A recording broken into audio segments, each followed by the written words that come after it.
ওম নমঃ শিবায়। গতকাল ছিল শ্রাবণ মাসের প্রথম সোমবার,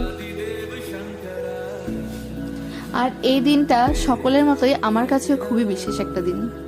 মহাদেবের পুজোর দিন বলে কথা। যারা আমাদের ভিডিও রেগুলার দেখো তারা জানো যে আমরা মহাদেবের পুজো করি, আর পুরো শ্রাবণ মাসে আমরা একেবারেই নিরামিষ খাই। আর আমার একটু পিটপিটে স্বভাব আছে, দেখো ওই জন্য আমি সবকিছু গুছিয়ে বেরোনোর আগে ব্যাগটা যেহেতু কাঁধে ঝুলিয়েছি আর ব্যাগটা নিয়ে বাইরে বেরোই, তাই ভালো করে গঙ্গা জল ছিটিয়ে নিলাম গায়েতে। আর ছোট থেকে দেখে আসছি মেজমা প্রত্যেক বছরই শ্রাবণ মাসে পুজো করে, তো মেজমার সাথে চলে গেলাম মন্দিরে। বাড়িতেও মহাদেব আছে, তো প্রথমে আগে মন্দিরে জল ঢেলে এসে তারপরে বাড়ির মহাদেবকে পুজো দেবো।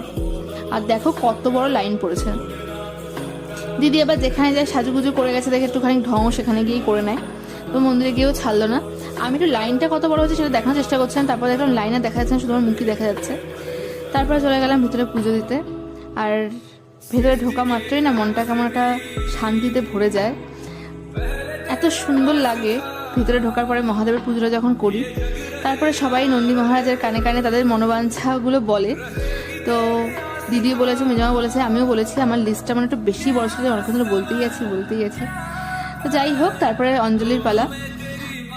আমি কিন্তু পুজোর তেমন বিশেষ কোনো নিয়মকানুন জানি না, অত নিয়ম মেনে পুজো করতে পারি কিনা সেটাও জানি না। মন থেকে যতটুকু আসে ততটুকু ভালোবেসে করি। আমরা কিন্তু সারাদিনে কোনো কিছুই খাই না, তো একেবারে রাত্রেবেলা গিয়ে ওই সিদ্ধ ভাত খাই, যেটা আতপ চাল দিয়ে হয়, সাথে একটু আলু সিদ্ধ নিয়ে নিই।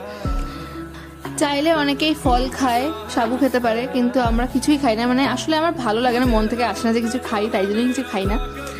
তো এই তো শ্রাবণ মাসের প্রথম সোমবার এভাবে কাটালাম, আর এরপর অপেক্ষায় আছি দ্বিতীয় সোমবারের জন্য।